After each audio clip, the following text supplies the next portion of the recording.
This video we're going to cover department blunders, in this case Cal Recycle. And this week they announced that they were going to adopt some emergency regulations for processing payments. The problem is probably about 3 years old. Their efforts will only affect 1 year, and then they will sunset, they will go away. And it does continue their policy of adopting all regulations as emergency regulations whenever they're permitted to. That's a problem. I call it regulation without representation.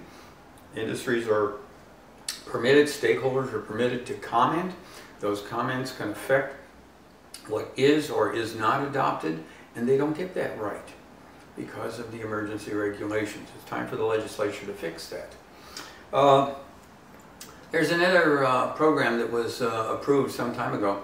It's known as the Berkeley Study, and one person who keeps track of that is Ralph Simone, lobbyist in Sacramento for the beverage distributors and manufacturers. And he always wants to know, what did they get out of that study? Well, for a long time they were still defining the parameters, and now I may be underway, but we don't know. But anyway, it's just another blunder that they've been instructed to do something and they can't get anything done.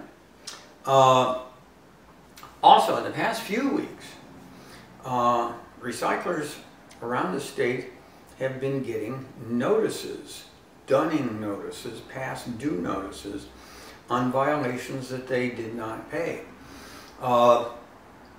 This is all of a sudden something new. It demonstrates the lack of controls, financial controls within the department, which have been noted by the Department of Finance but still exist. So what happened? Cal Recycle people went out, they want a fine, they want penalty income, so they go out, they give lots of fines and penalties, and then they notify the recycler that they get to pay the fine. But they also have to offer the recycler the opportunity to appeal, to have a hearing. So I've been telling recyclers, ask for a hearing for a couple of years now at least. Why? Because the department forgets about it. They never do anything about it.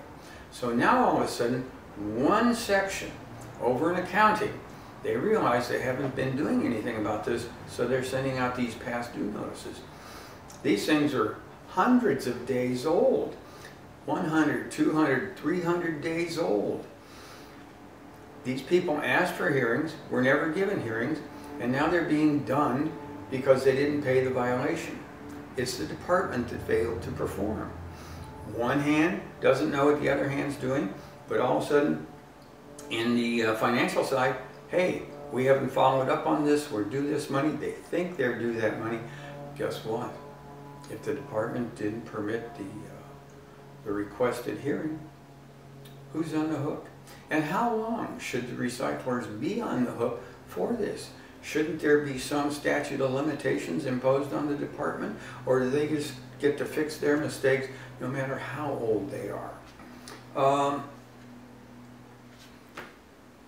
Another thing, Replanted is still out there advertising, paying over redemption in locations. Somebody sent me a photograph of a location in Sacramento this week, and I think they're paying $1.75, well over the CRV.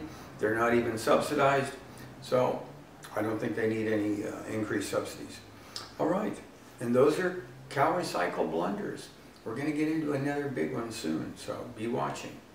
Thank you. If you want to support this work, like it, favorite it, subscribe to the channels, and you can also go to my FundMe page, Save the Bear, and make a donation.